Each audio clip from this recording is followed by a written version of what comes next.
Monica Bellucci, bonjour. Bonjour. Vous êtes omniprésente pour les Suisses, on vous voit dans La Passion du Christ, on va vous voir bientôt sur la télévision suisse romande dans Astérix et Obélix, Mission Cléopâtre. Cléopâtre, c'est vous. Ça, c'était le grand succès populaire. Voilà. Pour une actrice, c'est important de faire les deux. Il y a eu des succès populaires comme Le Pacte des loups, comme Astérix, comme Matrix. Et après, il y a des films d'auteur comme Irréversible, comme Agent secret. Qu'est-ce qui vous touche le plus dans les réactions du public? Mais moi, je ne fais pas les choses pour le public. Moi, je fais les choses pour moi. Dans le sens que pour moi, la notion du public est quelque chose d'extrêmement théorique. Dans le sens que je peux faire un film qui marche très bien en Italie et pas en France, ou qui marche très bien en France et pas en Amérique. Du coup, pour un acteur, l'importance de faire les choses qu'on sent, de suivre son propre âme. Est-ce qu'il vous arrive d'aller discrètement dans une salle voir comment les gens réagissent? Non. Non? Non, Pourquoi je ne le pas? fais jamais.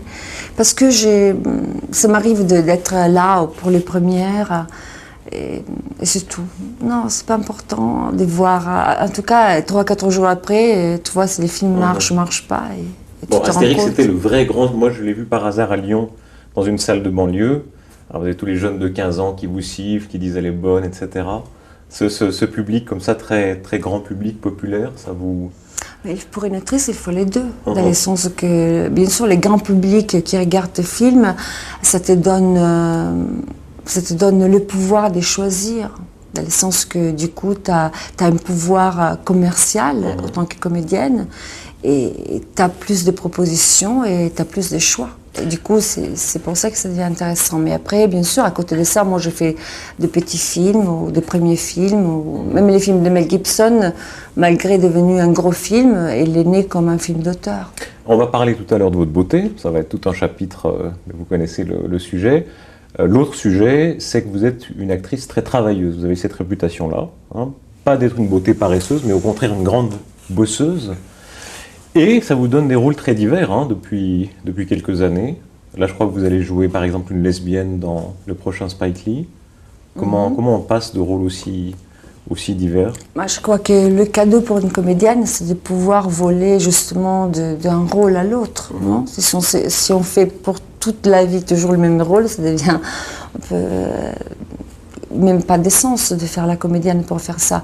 Et c'est vrai que moi, je me rends compte que j'ai beaucoup de chance d'avoir la possibilité de travailler en Italie, que c'est mon pays, en France, en Amérique, de faire des rôles différents.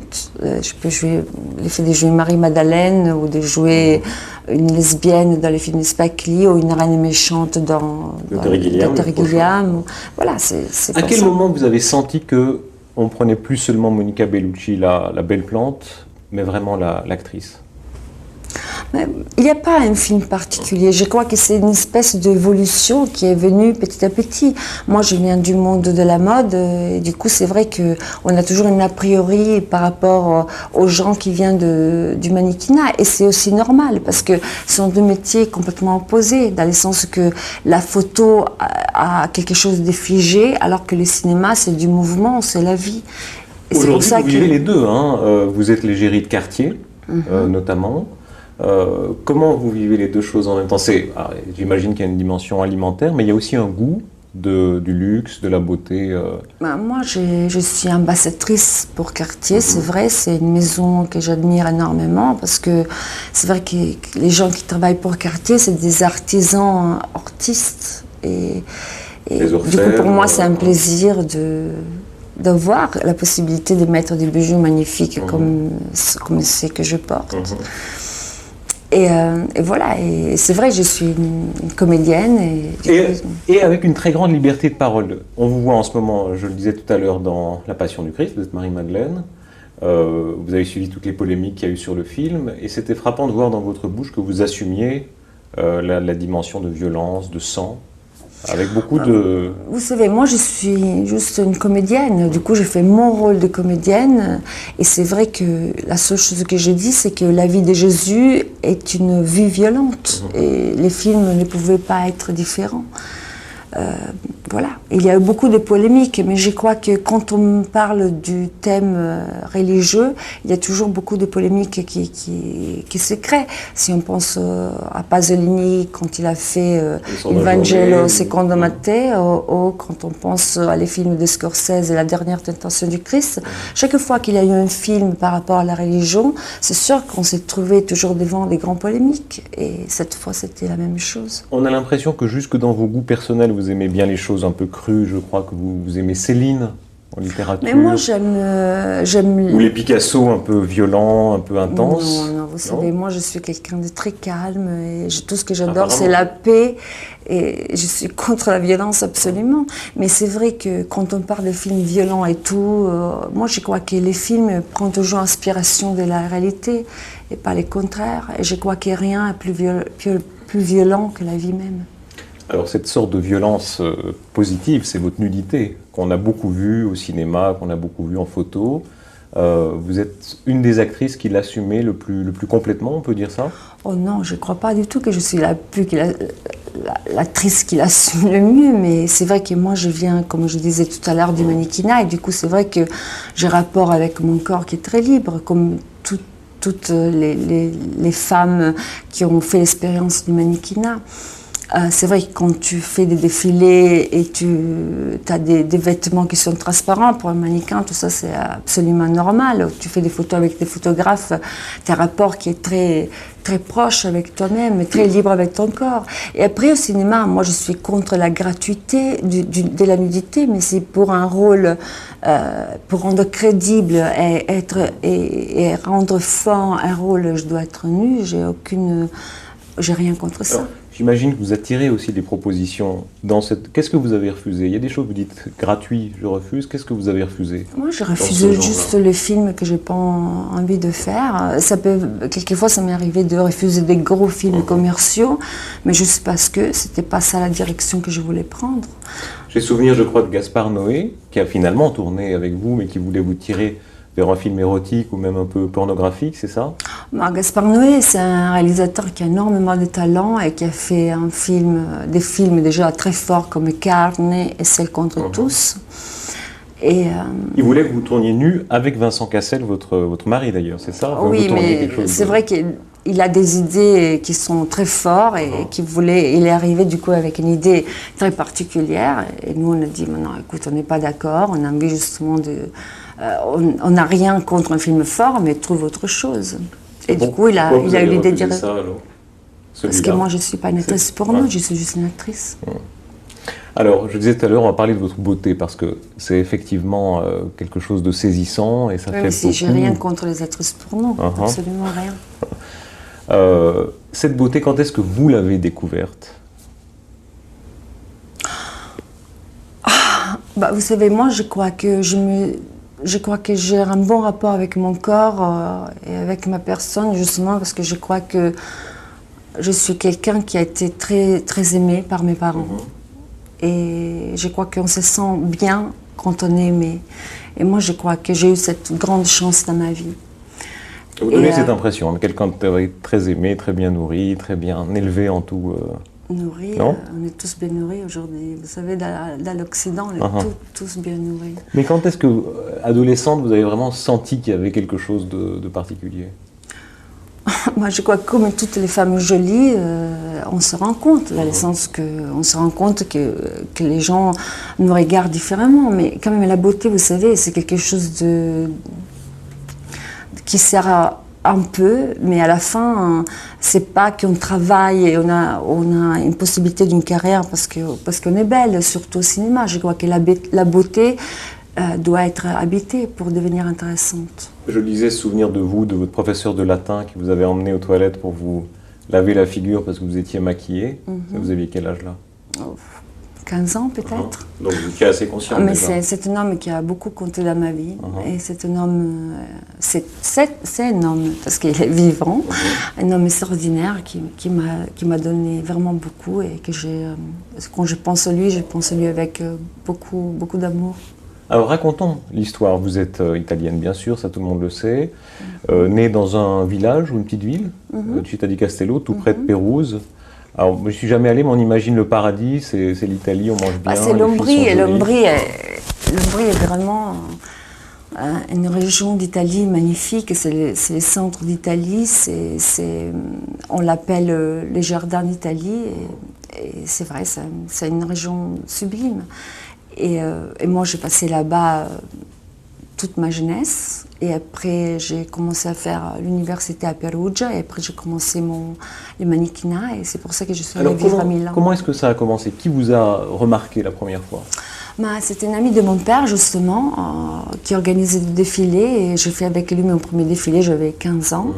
Mais moi, je ne voulais pas quitter l'école, du coup j'ai pris mon bac, j'ai commencé l'université, et après, voilà, je suis allée vivre à Milan. Je pensais que je pouvais étudier et travailler en même temps, et après, c'est vrai que j'ai commencé à voyager énormément, et j'étais très curieuse de ma nouvelle vie, et j'ai quitté l'université pour continuer ma carrière de mannequin. Alors, il y a un autre grand découvreur de talent qui vous a vu, c'est Oliviero Toscani, le photographe de Benetton. Ça, c'était un peu plus tard. Hein. C'est pas seulement le photographe de Benetton, c'est un des plus grands photographes du monde, et il a fait plein de couvertures de Vogue, d'Elle, des plus grands magazines du monde. Et c'est vrai que j'ai eu la chance de travailler avec lui et de faire ma première série de photos dans Elle, et depuis là, je ne me suis jamais arrêtée. Quel souvenir vous gardez de ces années-là? On dit que c'est un milieu très dur, que les mannequins entre elles se détestent souvent, se jalousent, c'est vrai? Non, vous savez, il y a la place pour tout le monde, et c'est un métier très dur, parce que c'est vrai que la majorité des filles qui font ce métier-là sont très très jeunes.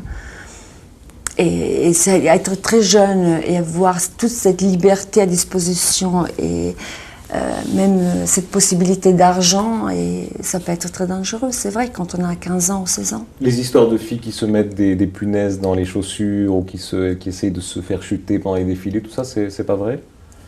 Cette sorte de jalousie entre filles très jolies, non? Non, absolument pas. Et comme actrice, aujourd'hui, vous le ressentez, ça? Il y a une rivalité, de fait. Écoutez, moi, je ne vis pas du tout mon métier avec rivalité. Au contraire, j'ai beaucoup de respect pour les actrices qui ont beaucoup de talent, et je crois que quand je regarde un film où il n'y a pas une femme dedans, je m'ennuie, parce que je suis inspirée par les femmes. De cette jeunesse italienne, qu'est-ce que vous avez gardé? Alors, vous avez évidemment l'accent. Quoi d'autre? Qu'est-ce qui est vraiment italien? Tout, je crois, non? Dans le sens que, comme on dit, pour savoir où on va, il faut savoir d'où on vient. Et moi, mes racines sont très profondes en moi, et moi, j'ai besoin, même de temps en temps, de rentrer chez moi, de rentrer en Italie, de manger des pâtes, tout ce que c'est italien, et de parler ma langue. C'est vrai que même si je travaille en France, en Amérique, de temps en temps, je sens que j'ai vraiment besoin de faire des films aussi en Italie pour pouvoir jouer dans ma langue. On vous a comparé à Sophia Loren, pas mal? C'est une comparaison écoutez, il ne faut pas faire des comparaisons comme ça, parce que ça va un peu trop loin, je crois. Mais c'est vrai que... C'est ce filon d'actrice italienne très sensuelle et en même temps très, très vraie actrice. Tout ce que je peux dire, c'est que c'est vrai que si aujourd'hui je fais du cinéma, c'est parce que j'étais complètement admirative de ces femmes-là, comme Monica Vitti, Claudia Cardinale, ou Sophia Loren, Gina Lollobrigida, Silvana Mangano. On a eu vraiment tellement des actrices exceptionnelles qui ont fait partie d'un cinéma magnifique, avec des réalisateurs géniaux comme Fellini, Rossellini, Visconti, De Sica. Il y a un autre point de comparaison, c'est la série des actrices qui font rêver une génération. Alors moi, je me souviens, quand j'étais un peu plus jeune, c'était Catherine Deneuve, par exemple, qui était toujours en tête du top 10 des filles qui font fantasmer les hommes. Maintenant, c'est vous, de manière à peu près constante, dans tous les magazines. Comment vous vivez ça? Bien, apparemment. Moi, vous savez, moi, je fais juste mon métier. Après, ce qu'on projette comme image, on n'a pas une idée bien précise, vous savez. Si, parce que l'image nous échappe complètement. Si moi, je regarde sur Internet, il y a plein de sites qui sont faits. Et moi, tu ne peux pas contrôler ton image. Vraiment, ça t'échappe complètement. Mais cette masse d'hommes qui fantasment sur vous, d'ailleurs, Vincent Cassel aussi attire beaucoup de fantasmes féminins. Vous êtes le couple peut-être le plus fantasmatique du jour. C'est pas pesant parfois? Écoutez, moi, c'est drôle, parce que moi, j'ai fait une vie... Moi, j'ai fait une vie normale, c'est juste que j'ai fait un métier qui est assez exceptionnel. Mais vous savez, je fais la même vie que vous, dans le sens que je me réveille le matin, je vais travailler, je rentre le soir fatiguée, je regarde un film pour m'endormir et je rêve des fois de faire une vie tout à fait normale. C'est voir mes copines, lire des livres, avoir le temps pour moi-même. Quand vous marchez dans la rue, vous arrivez à être discrète? Ah oui, oui. C'est vrai? Comment vous faites? Bah, je mets des lunettes.